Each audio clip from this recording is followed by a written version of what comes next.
not a mistake. It all makes sense.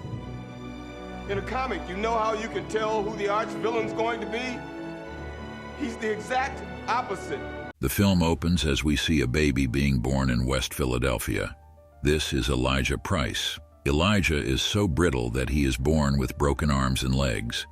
As he grows older, he is taunted at school and called Mr. Glass by his classmates since he is so fragile. As an adult, he runs a successful, high-priced comic book art gallery specializing in original drawings of superheroes. David Dunn is a security guard at the local college stadium. His marriage is crumbling, and in fact, his wife, Audrey Dunn, sleeps downstairs in their son's room, and David sleeps upstairs with his son. On his way back home from a job interview in New York, David's train malfunctions and derails, killing everyone on board except David. He doesn't even have a scratch. After the memorial service for the crash victims, David finds a note on his windshield. It's from a store named Limited Edition, Elijah's store, and the note asks, "How many days of your life have you been sick?" David asks his boss and his wife, but no one can ever remember him being sick. David takes his son to Limited Edition, where he meets Elijah. Elijah explains his theory to David. If Elijah can be born with brittle bones and very easily hurt, shouldn't there be someone the exact opposite? Elijah has researched every disaster to find a sole survivor without a scratch, but has had no luck. After years of searching, he finally has found one in David Dunn. David thinks it's interesting, but really just thinks Elijah is nuts. Back at the stadium, David gets a call that there is someone there trying to sneak in and asking for David. It's Elijah, and he starts explaining his comic book theories to David. Theories about everyday men being superheroes, having powers they haven't yet realized, and so on. David bumps into a guy in line and tells the security at the end of the line to start frisking people.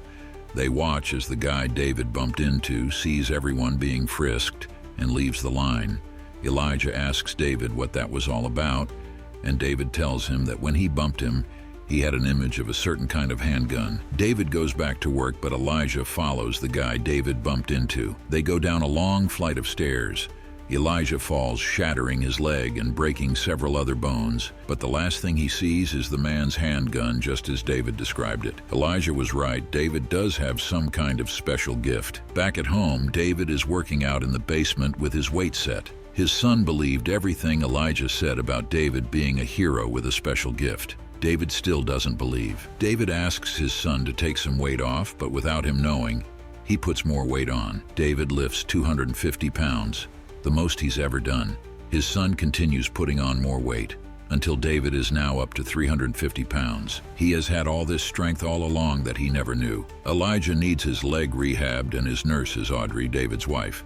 Elijah asks her questions about her and David, and she explains to him how, when they were going out, David was a star football player but got in a car accident due to icy roads. David never played football again. It was because of that she and David were married. Had he continued to play, she knows they would have grown apart.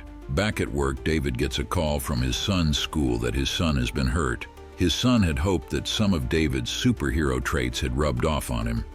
He tried to protect someone that was being picked on and instead got hurt in the process. The school nurse remembers David from when he was at that same school. In fact, it was because of David that they have strict rules about the pool. It seems that David had been picked on near the pool when he was a student there. He fell in and was left in the pool to drown. He was found at the bottom of the pool, but somehow survived. David tells this story to Elijah that in fact David can get hurt. Elijah tells him that every superhero has a weakness. David's kryptonite is water, the water from the pool and the water from the icy roads. David's wife decides that him surviving the train crash is a sign that maybe they should give their marriage another try. They go out on a date, and he explains to her that he felt their marriage was over when he stopped waking her up after he had a bad dream. The next night, David breaks into the train station and examines some of the wrecked trains. He starts recalling his own car crash from years earlier and remembers that he wasn't hurt at all. In fact, he had to use his superhuman strength to rescue Audrey from the flaming vehicle. He goes to Elijah and tells him he is right. He has never been sick or injured in any way. Elijah tells him that it's no coincidence that David is in the security field. He needs to go to where people are and protect them, and it's a rainy day, and David, wearing a hooded rain poncho, heads to Penn Station. Hundreds of people are passing by. Whenever someone bumps into David, he has a vision of that person doing something evil. One is a jewel thief, another a rapist. But when the maintenance man bumps into him, David gets a horrible vision. The vision is of the man going to someone's home and killing the homeowner. David, still wearing the poncho, now looking more and more like a superhero's cape, follows the guy as he leaves work. The guy goes to a nice house in a nice neighborhood. David sneaks in the back and finds the dead homeowner inside.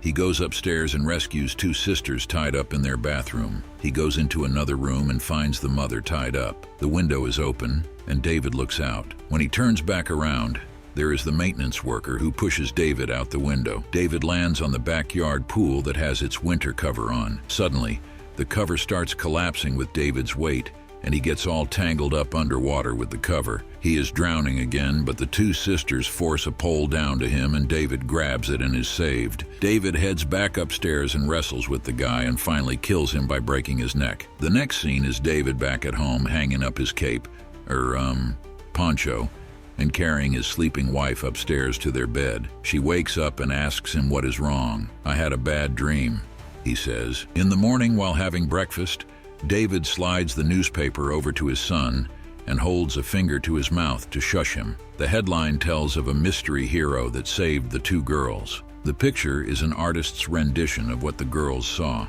It shows a superhero-like figure with a hood and cape. The boy looks up at his dad, and David just smiles and nods. David goes to Elijah's gallery, where Elijah is having a huge gathering for a special show. He and David go to Elijah's back office so they can discuss what had happened. Elijah has been in a wheelchair since his fall. He's really proud of David, and they shake hands. Suddenly, David has a vision of Elijah setting a building on fire, another vision of Elijah causing a plane crash, and finally, a vision of Elijah exiting the driving compartment of David's train that crashed.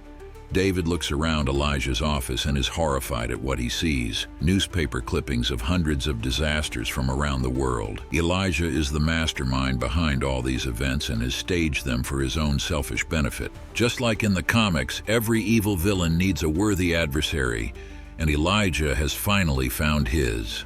David backs away in horror as Elijah, who in his wheelchair now looks more like Professor X of the X-Men, proclaims, "They call me Mr. Glass."